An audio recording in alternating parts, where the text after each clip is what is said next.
Blessed are the peacemakers, for they will be called children of God. ಸಮಾಧಾನ ಪಡಿಸುವವರು ಧನ್ಯರು, ಅವರು ದೇವರ ಮಕ್ಕಳು ಅನಿಸಿಕೊಳ್ಳುವರು.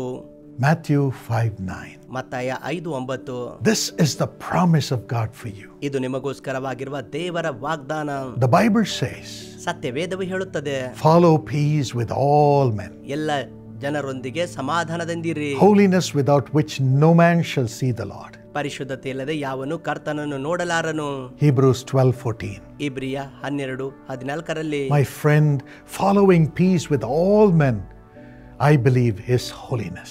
ಎಲ್ಲ ಮನುಷ್ಯರೊಂದಿಗೆ ಸಮಾಧಾನದಿಂದಿರುವುದು ಇದು ಪವಿತ್ರತೆಯಾಗಿದೆ ಎಂದು ನಾನು ನಂಬುತ್ತೇನೆ. Because 1 John 3:15 says, ಮೊದಲನೇ ಯೋಹಾನ 3:15 ಹೇಳಲ್ಪಟ್ಟಿದೆ, a man who hates his brother is a murderer. ತನ್ನ ಸಹೋದರನನ್ನು ದ್ವೇಷಿಸುವವನು ಕೊಲೆಗಾರನಾಗಿದ್ದಾನೆ.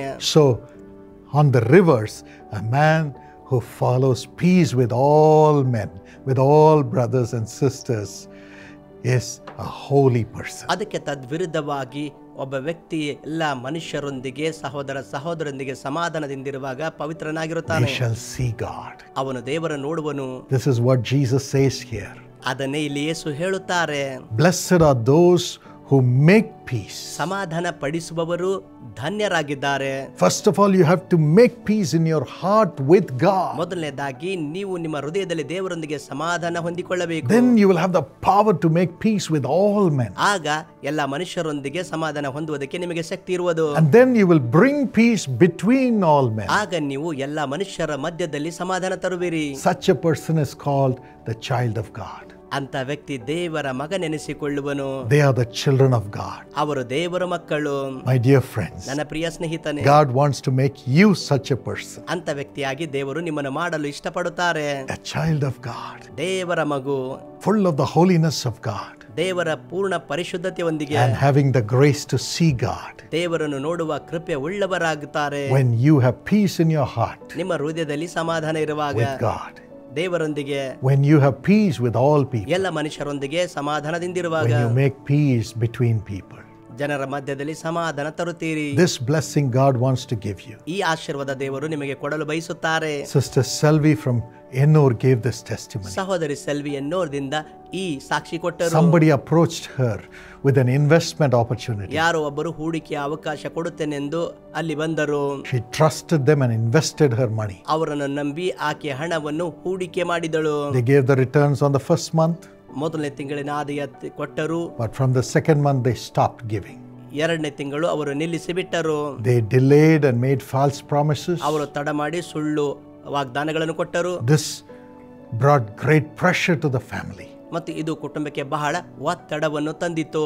And all the people whom they had owed money started coming against them. ಅವರು ಯಾರ ಹತ್ರ ಹಣ ಕೊಡಬೇಕಾಗಿತ್ತು ಅವರ ವಿರುದ್ಧವಾಗಿ ತಿರುಗಿ ಬರುತ್ತಿದ್ದರು. Because of this pressure, the husband became an alcoholic. ಈ ಒತ್ತಡದಿಂದ ಪತಿಯು ಮದ್ಯಪಾನಕ್ಕೆ ಒಳಗಾದನು. No peace at home. ಕುಟುಂಬದಲ್ಲಿ ಸಮಾಧಾನವಿಲ್ಲ. Couldn't sleep. ಮಲಗಲು ಆಗಲಿಲ್ಲ. Felt lost. ಆರೋಗ್ಯ ಕೆಟ್ಟು ಹೋಯಿತು. Struggled with the children. ಮಕ್ಕಳೊಂದಿಗೆ ಹೋರಾಟ ಮಾಡಿದರು. That's the time they came to the Jesus Calls prayer ಆ tower. ಸಮಯದಲ್ಲಿ ಯೇಸು ಕರೆಯುತ್ತಾನೆ ಪ್ರಾರ್ಥನಾ ಗೋಪುರಕ್ಕೆ ಬಂದರು. They started attending every meeting. ಎಲ್ಲ ಕೂಟಗಳಲ್ಲಿ ಭಾಗವಹಿಸಿದರು. God's peace came to their hearts and a great hope in Jesus came. ಮತ್ತು ಯೇಸು ಅಂದಿ ಬಂದಾಗ ದೊಡ್ಡ ನಿರೀಕ್ಷೆ ಮತ್ತು ದೊಡ್ಡ ಸಮಾಧಾನ ಅವರ ಹೃದಯದಲ್ಲಿ ಬಂದಿತ್ತು. She could sell the property. ಅವರು ಆಸ್ತಿಯನ್ನು ಮಾರಬಲ್ಲವರಾದರು. Gradually repaid the money. ಎಲ್ಲವನ್ನು ಹಿಂತಿರುಗಿ ಕೊಟ್ಟರು.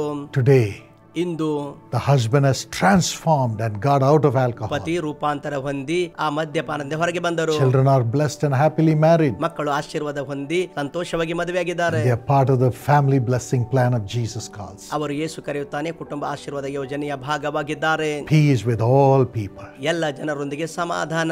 God will establish your life too. ನಿಮ್ಮ ಜೀವಿತ ಕೂಡ ದೇವರು ಸ್ಥಾಪಿಸುತ್ತಾನೆ. Whatever money you have to give back to others, God will give you grace to do it. ಯಾರಿಗೆ ನೀವು ಹಣ ಹಿಂತಿರುಗಿಸಬೇಕು ಅದನ್ನು ಕೊಡುವುದಕ್ಕಾಗಿ ತನ್ನ ಕೃಪೆ ದೇವರು ಕೊಡುವನು. There will be nobody to accuse you. ನಿಮಗೆ ದೂಷಿಸುವುದಕ್ಕೆ ಅಲ್ಲಿ ಯಾರೂ ಇರುವುದಿಲ್ಲ. Truly you'll be a child of God, taken care of by God. ಮತ್ತು ನೀವು ನಿಜವಾಗಿ ದೇವರ ಮಗುವಾಗಿರಿ, ಆತನೇ ನೋಡಿಕೊಳ್ಳುತ್ತಾನೆ. God bless you with this blessing. ಈ ಆಶೀರ್ವಾದದೊಂದಿಗೆ ಕರ್ತನು ಆಶೀರ್ವದಿಸಲಿ. Father, ತಂದೆಯೇ, Bless your daughter. ನಿನ್ನ ಮಗಳನ್ನು ಆಶೀರ್ವಾದ ಮಾಡು. Bless your son. ನಿನ್ನ ಮಗನನ್ನು ಆಶೀರ್ವದಿಸು. They may be struggling, unable to repay. ಕರ್ತನೇ, ಅವರು ಮರುಪಾವತಿ ಮಾಡೋದಕ್ಕೆ ಬಹಳ ಕಷ್ಟಪಡುತ್ತಿರಬಹುದು. They may be struggling without peace in their heart. ಅವರ ಹೃದಯದಲ್ಲಿ ಸಮಾಧಾನವಿಲ್ಲದೆ ಕಷ್ಟಪಡುತ್ತಿರಬಹುದು. You have said, my peace I give unto you. ನನ್ನ ಶಾಂತಿ ನಿಮಗೆ ಕೊಡುತ್ತೇನೆ ಎಂದು ಹೇಳಿದ್ದಿ. Not as the world gives, ಲೋಕ ಕೊಡುವ ರೀತಿಯಲ್ಲ, but my peace. ನನ್ನ ಸಮಾಧಾನ. Give them your peace, Lord. ಕರ್ತನೇ, ನಿನ್ನ ಸಮಾಧಾನವರಿಗೆ ಕೊಡು. Give them your peace. ನಿನ್ನ ಶಾಂತಿ ಕೊಡು. Help them to come out of debt. ಸಾಲದಿಂದ ಹೊರಗೆ ಬರುವಂತೆ ಸಹಾಯ ಮಾಡು. They should be nobody's debtor, Lord. ಕರ್ತನೇ, ಅಲ್ಲಿ ಯಾರು ಸಾಲಗಾರ ಇರಬಾರದು. Help them ಅವರಿಗೆ ಸಹಾಯ ಮಾಡು.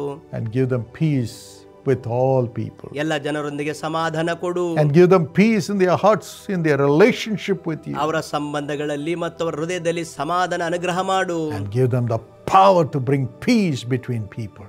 ಜನರ ಮಧ್ಯದಲ್ಲಿ ಸಮಾಧಾನ ತರುವ ಶಕ್ತಿ ಅವರಿಗೆ ಕೊಡು. Use them for your glory. ನಿನ್ನ ಮಹಿಮೆಗಾಗಿ ಅವರನ್ನು ಉಪಯೋಗ ಮಾಡು. Keep them as your child. ನಿನ್ನ ಮಗುವಾಗಿ ಅವರನ್ನು ನೀಡು. Thank you, Lord. ಕರ್ತನೇ, ವಂದನೆ. Heal thy people today. ನಿನ್ನ ಮಕ್ಕಳನ್ನು ಸ್ವಸ್ಥ ಮಾಡು. Let every sickness, every skin problem be healed in Jesus' name. ಎಲ್ಲ ಅನಾರೋಗ್ಯತೆ, ಎಲ್ಲ ಚರ್ಮ ಸಮಸ್ಯೆ ಯೇಸುವಿನ ನಾಮದಲ್ಲಿ ಸ್ವಸ್ಥವಾಗಲಿ. Deaf and dumb spirit, come out of them in Jesus' name. ಮೂಕ ಮತ್ತು ಕಿವುಡ ಆತ್ಮ ಯೇಸುವಿನ ನಾಮದಲ್ಲಿ ಹೊರಗಡೆ ಬರಲಿ. Every discharge from their organs be healed in Jesus' name. ಅವರ ಅಂಗದಿಂದ ಹೊರಬರುವಂತ ಎಲ್ಲ ಯೇಸುವಿನ ನಾಮದಲ್ಲಿ ಸ್ವಸ್ಥವಾಗಲಿ. Every PCOD be healed. ಪ್ರತಿ PCOD ಎಲ್ಲ ಸ್ವಸ್ಥವಾಗಲಿ. Every asthma be healed. Asthma ಸ್ವಸ್ಥವಾಗಲಿ. Every depression and oppression leave in Jesus' name. ಎಲ್ಲ ತರದ ಒತ್ತಡ ಮತ್ತು ಬಾಧೆ ಯೇಸುವಿನ ನಾಮದಲ್ಲಿ ಬಿಟ್ಟು Do ಹೋಗಲಿ. miracles in the lives of the people. ಕರ್ತನೇ, ಜನರ ಜೀವಿತದಲ್ಲಿ ಅದ್ಭುತ ಮಾಡು. Honor them, Lord. ಅವರನ್ನು ಸನ್ಮಾನಿಸು. Honor them. ಸನ್ಮಾನಿಸು. Thank you for this blessing. ಈ ಆಶೀರ್ವಾದಕ್ಕಾಗಿ ವಂದನೆ. In Jesus' name. ಯೇಸುವಿನ ನಾಮದಲ್ಲಿ. Amen. Amen. God will give back everything that you have lost. ನೀವು ನಷ್ಟ ಹೊಂದಿದ ಎಲ್ಲವನ್ನು ಕರ್ತನು ತಿರುಗಿ ಕೊಡುವನು. Rejoice in Jesus. ಯೇಸುವಿನಲ್ಲಿ ಆನಂದಿಸಿರಿ. He will take care of you. ಆತನು ನಿಮ್ಮನ್ನು ನೋಡಿಕೊಳ್ಳುವನು. ಕಳೆದುಕೊಳ್ಳಬೇಡಿ. इस मौके को मिस ना करें. தவற விடாதீர்கள். இது ನಷ್ಟಪಡುತ್ತಿರುವುದು. ನಿಶ್ಚಯ ಕಂಡಿ. ಹೌದು, 2025ರಲ್ಲಿ ನೀವು ತಪ್ಪಿಸಬಾರದ ಕೂಟ ಇದಾಗಿದೆ. Your sorrow will turn into joy. ವ್ಯತ್ಯಸ್ತ ಆಶೀರ್ವಾದ ಕೂಟ ಭಾನುವಾರ July 13. Who is not able to walk, rise up and walk in Jesus' name. Wheel chair ನಲ್ಲಿ ಬಂದ ಈ ಸಹೋದರನು ಪ್ರಾರ್ಥನಾ ಸಮಯದಲ್ಲಿ ದೇವರಿಂದ ಮುಟ್ಟಲ್ಪಟ್ಟು ಈಗ ವೀಲ್ ಚೇರ್ ಇಲ್ಲದೆ ನಡೆಯುತ್ತಿದ್ದಾನೆ. ಒಳ್ಳೆ ಫ್ರೀಯಾಗಿ ನಡೆಯುತ್ತಿದ್ದಾನೆ ಯೇಸುವಿನ ನಾಮದಲ್ಲಿ. We welcome you all on July 13th. ಜುಲೈ 13ಕ್ಕೆ ನಿಮ್ಮೆಲ್ಲರನ್ನು ಸ್ವಾಗತಿಸುತ್ತೇವೆ. July 13th is a special day for me. ಜುಲೈ 13 ನನಗೋಸ್ಕರ ವಿಶೇಷ ದಿನವಾಗಿದೆ. That day the Lord anointed me with the Holy Spirit.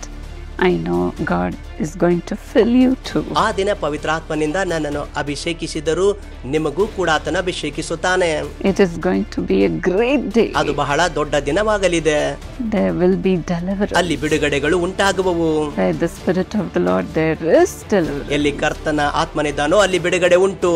Come and be blessed. ಬನ್ನಿರಿ, ಆಶೀರ್ವಾದ ಹೊಂದಿಕೊಳ್ಳಿರಿ. We'll wait to pray with you. ನಿಮ್ಮೊಂದಿಗೆ ಪ್ರಾರ್ಥಿಸಲು ಕಾದುಕೊಂಡಿರುತ್ತೇವೆ. Come with all your friends and family. ನಿಮ್ಮ ಎಲ್ಲ ಕುಟುಂಬ ಸ್ನೇಹಿತರೊಡನೆ ಅಲ್ಲಿ ಬನ್ನಿರಿ. ವ್ಯತ್ಯಸ್ತ ಆಶೀರ್ವಾದ ಕೂಟ ಭಾನುವಾರ ಜುಲೈ 13 ಮಧ್ಯಾಹ್ನ 2 ಗಂಟೆಗೆ. ಸ್ಥಳ ಡಾಕ್ಟರ್ DGS ದಿನಕರನ್ ಕೇಂದ್ರ, ಕಾರುಣ್ಯ ನಗರ್, ಕೊಯಂಬತ್ತೂರ್. ಗಾಂಧಿಪುರಂ ಬಸ್ ನಿಲ್ದಾಣದಿಂದ ಮತ್ತು ಕೊಯಂಬತ್ತೂರ್ ರೈಲ್ವೆ ನಿಲ್ದಾಣದಿಂದ ಕೂಟದ ಸ್ಥಳಕ್ಕೆ ವಿಶೇಷ ಬಸ್ಸುಗಳು ಲಭ್ಯವಿರುವವು. ವಸತಿಗಾಗಿ ಮತ್ತು ಪ್ರಯಾಣದ ನೆರವಿಗಾಗಿ, ಅದರಲ್ಲೂ ಬೇರೆ ಜಿಲ್ಲೆಗಳಿಂದ ಮತ್ತು ರಾಜ್ಯಗಳಿಂದ ಬರುವವರು ಇಲ್ಲಿ ಸಂಪರ್ಕಿಸಿರಿ. 9487846601. ಕುಟುಂಬವಾಗಿ ಬನ್ನಿರಿ.